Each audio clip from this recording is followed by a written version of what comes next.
నాకేం తెలియదు, మీరు పెట్టిందే తప్పుడు కేసు, అన్ని కోర్టుల్లో తేల్చుకుంటా అంటూ సిట్ విచారణలో వైసీపీ ఎంపీ మిథున్ రెడ్డి అన్నట్లు సమాచారం. ఇక గత ప్రభుత్వంలో జరిగిన లిక్కర్ స్కామ్ ను దర్యాప్తు చేస్తున్న సిట్ అధికారులు 2 రోజులు ఆయన్ను ప్రశ్నించారు. ఇక అధికారులు అడిగిన ప్రశ్నలకు ఆయన సమాధానాలు దాటవేసినట్లు సమాచారం. ఇక మద్యం పాలసీ రూపకల్పన నుంచి ముడుపుల సేకరణ వరకు అన్నీ తానే చక్రం తిప్పినట్లు ఆరోపణలున్న మిథున్ రెడ్డి విచారణలో మాత్రం తనకు ఏమీ తెలియదని చెప్పారు. ఇక మద్యం కుంభకోణంతో తనకు ఎలాంటి సంబంధం లేకున్నా కేసులో ఇరికించారని సిట్ అధికారులతో వాదనకు దిగినట్లు సమాచారం. 2 రోజుల కస్టడీలో మిథున్ రెడ్డి దేనికి సూటిగా సమాధానం చెప్పకపోవడంతో ఇదే విషయాన్ని కోర్టుకు వివరించి కస్టడీ మరింత పొడిగించాలని సిట్ అధికారులు కోరే అవకాశం ఉంది. విచారణ ముగిసిన తర్వాత కోర్టులో హాజరుపరిచారు.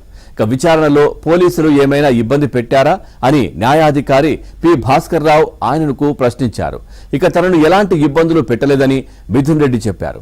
కుటుంబ సభ్యులతో ఫోన్లో మాట్లాడుకోవడానికి కొంత సమయం ఇవ్వాలని విజ్ఞప్తి చేశారు. 10 నిమిషాల పాటు కుటుంబ సభ్యులతో మాట్లాడుకునేందుకు న్యాయాధికారి అనుమతించారు. ఇక అనంతరం రాజమండ్రి జైలుకు తరలించారు.